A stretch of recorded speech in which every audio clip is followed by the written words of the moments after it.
गांव के बाहर एक विशाल खेत था जिसे लोग भूतिया खेत के नाम से जानते थे। कहते हैं कि वहां जाने वाले कभी लौटकर नहीं आते थे। गांव के बुजुर्गों के अनुसार उस खेत में एक भयानक आत्मा का वास था जो रात होते ही जाग उठती थी। यह कहानी शुरू होती है राजू से, जो एक युवा और साहसी लड़का था। राजू ने गांव के भूतिया किस्सों पर कभी विश्वास नहीं किया। वह हमेशा सोचता था कि ये सिर्फ बुजुर्गों की बनाई हुई कहानियां हैं जिनसे बच्चों को डराया जा सके। एक दिन उसने तय किया कि वह इस भूतिया खेत के रहस्य का पता लगाएगा। रात का समय था। चांदनी रात में राजू ने अपने दोस्तों को अपने साथ चलने को कहा, लेकिन सबने मना कर दिया। अकेले ही वह अपने साहस के बल पर खेत की ओर निकल पड़ा। खेत के पास पहुंचते ही उसे एक अजीब सी ठंडक महसूस हुई। हवा में एक विचित्र सन्नाटा था, जैसे सब कुछ स्थिर हो गया हो। राजू ने टॉर्च जलाकर खेत के अंदर कदम रखा। हर तरफ सूखे पत्तों की सरसराहट और हवा की हल्की आवाजें उसे बेचैन कर रही थीं। थोड़ी दूर चलने पर उसे एक पुरानी कुठी दिखाई दी। कुठी के पास एक पुराना कुआं था जिसकी बाल्टी हवा में झूल रही थी। राजू ने कुआं के अंदर झांकने का प्रयास किया, तभी उसे ऐसा महसूस हुआ जैसे किसी ने उसके कंधे पर हाथ रखा हो। उसने पीछे मुड़कर देखा, लेकिन वहां कोई नहीं था। डर के मारे उसकी सांसें तेज हो गईं, लेकिन उसने हिम्मत नहीं हारी। वह आगे बढ़ता गया। अचानक उसे एक पुराना मचान दिखाई दिया। मचान के पास एक पेड़ था जिसकी शाखाओं पर सफेद कपड़े झूल रहे थे।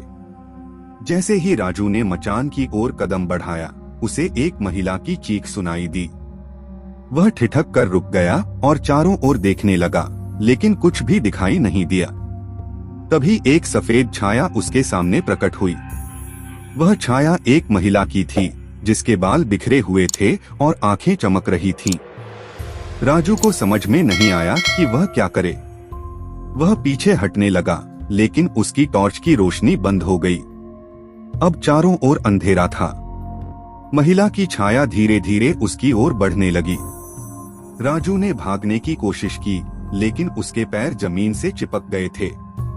वह जितनी कोशिश करता, उतना ही महसूस होता कि उसकी शक्ति खत्म हो रही है। महिला की छाया अब उसके बिल्कुल करीब थी। उसने धीमी और डरावनी आवाज में कहा, तुम्हें यहाँ नहीं आना चाहिए था। राजू की हिम्मत टूटने लगी। वह चीखना चाहता था, लेकिन उसकी आवाज गले में फंसकर रह गई। महिला की छाया ने उसे छुआ और उसे ऐसा महसूस हुआ जैसे उसकी आत्मा शरीर से बाहर खींची जा रही हो। तभी अचानक राजू ने अपनी पूरी ताकत लगाकर एक जोरदार चीख मारी और बेहोश हो गया। सुबह जब गांव वाले उसे ढूंढते हुए खेत पहुंचे, तो उन्होंने राजू को मचान के पास बेहोश पाया।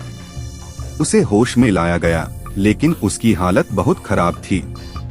वह बुरी तरह डरा हुआ था और लगातार बड़बड़ा रहा था, वो आ रही है, वो आ रही है। गांव वालों ने राजू की कहानी सुनी और तय किया कि उस भूतिया खेत को हमेशा के लिए बंद कर दिया जाए।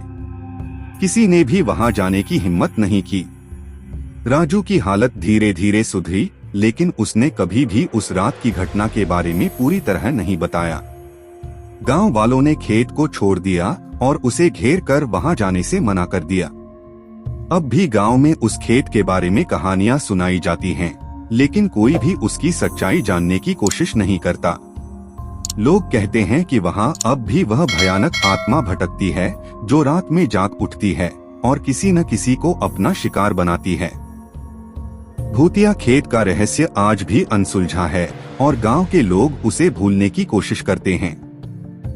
लेकिन राजू की कहानी सुनकर हर कोई समझ जाता है कि कुछ रहस्य हमेशा रहस्य ही रहने चाहिए।